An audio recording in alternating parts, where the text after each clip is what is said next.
Untuk maklumat semua, tadi pagi saya telah membuat satu laporan polis terhadap Menteri Besar Datuk Seri Sanusi, dan saya telah membuat satu laporan di IPD Dang Wangi bersama turut hadir adalah Ahli Parlimen Bangi.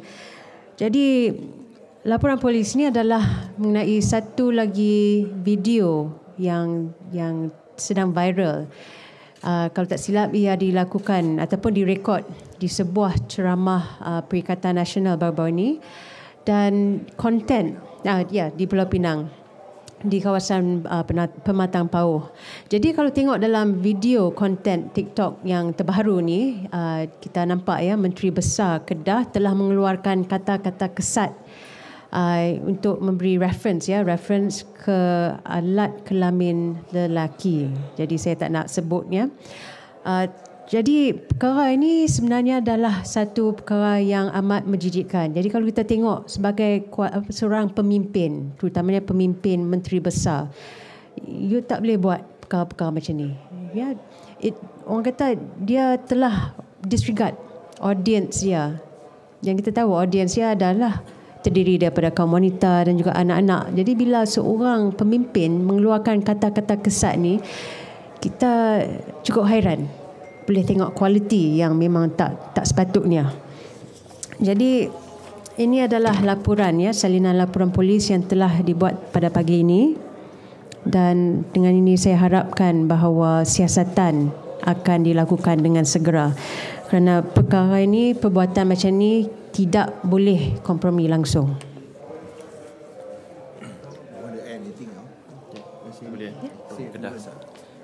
Bismillahirrahmanirrahim. Assalamualaikum warahmatullahi wabarakatuh. Salam sejahtera. Terima kasih kepada semua rakan-rakan media yang hadir pada hari ini.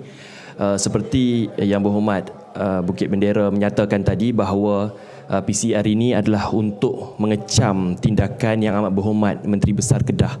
Saya Ahli Parlimen Sungai Petani yang hadir daripada negeri Kedah. Dan hari ini saya ingin menekankan bahawa budaya orang Kedah bukanlah budaya yang biadab. Bukan budaya yang kurang ajar. Budaya orang Kedah, budaya yang lembut, sopan santun dan lemah lembut, penuh budi pekerti. Kalau dia mengatakan bahawa itu adalah cara bagaimana orang Kedah berbicara atau bertutur kata, itu adalah amat-amat salah.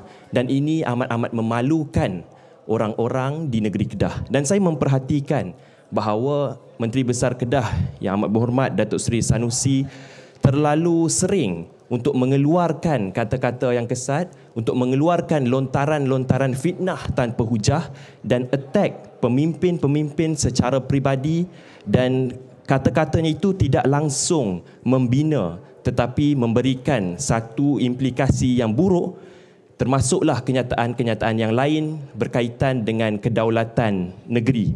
Dan beliau harus ingat bahawa beliau merupakan seorang Menteri Besar Kedah yang mewakili nama baik negeri Kedah, yang mewakili nama baik Sultan Kedah.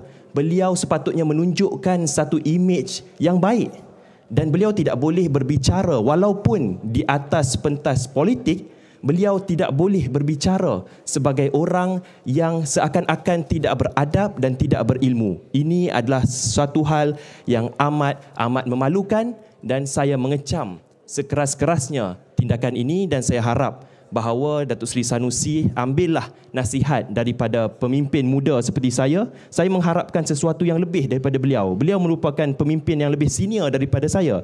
Sepatutnya menunjukkan satu kelakuan yang boleh diambil contoh, satu kelakuan yang boleh saya ikuti. Dan saya harap kehangatan pilihan raya negeri yang akan datang ini tidak akan menjejaskan kesatuan dan keharmonian masyarakat di negeri Kedah, negeri Pulau Pinang dan di seluruh Malaysia. Jangan disebabkan politik kita menunggang ekstremisme. Jangan disebabkan ingin memenangi pilihan raya kita menggadaikan kedaulatan, kita menggadaikan keharmonian sesama masyarakat, tidak kira bangsa, agama ataupun mana-mana negeri. Sekian, terima kasih. Terima kasih kepada Yang Berhormat Bukit Bendera dan juga Yang Berhormat Sungai Petani yang telah berdiri tegas ke atas apa yang kita sifatkan sebagai politik kotor yang diamalkan oleh pihak lawan. Nah, di sini saya hanya nak menyatakan bahawa kita mesti berdasarkan fakta.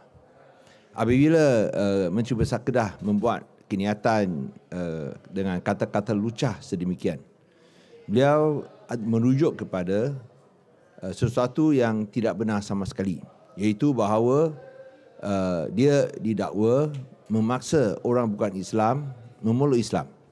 Saya nak menyatakan di sini, nak menegaskan di sini, nak menitik beratkan di sini, parti DAP, mana-mana pemimpin pun dan juga parti Pakatan Harapan, tidak pernah ada satu orang pun yang mendakwa bahawa PAS di Kedah memaksa orang bukan Islam memeluk Islam.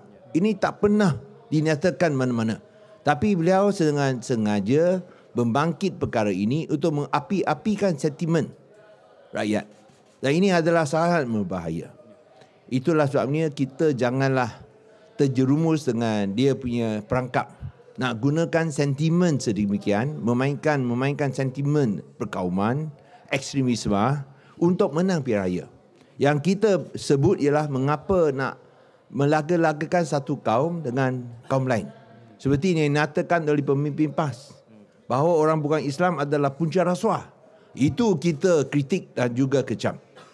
Semua pihak, Pakatan Harapan secara keseluruhannya, kerana rasuah adalah tidak mengenal warna kulit.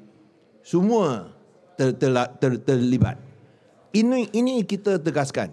Jangan kaitkan rasuah dengan bangsa ataupun warna kulit, kerana dia memang satu gejala yang dihadapi oleh seluruh rakyat Malaysia.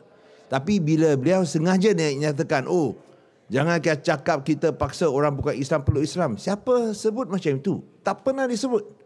Dan itulah sebabnya dia keluarkan bahasa-bahasa kesat sedemikian. Oleh sebab itu memang kita sokong usaha oleh pihak kerajaan untuk memastikan tidak ada pihak, mana-mana pihak, tak kira dia jawatan tinggi atau pangkat tinggi apapun, janganlah gunakan isu 3R, race, religion, royalty, untuk menang pilihan raya. Nah, kita harap, kita tunggu tindakan tegas. Kerana kalau kita biarkan begitu, kenyataan ekstremis, kenyataan yang tidak berasas, kenyataan yang palsu ini akan menjadi satu perkara normal.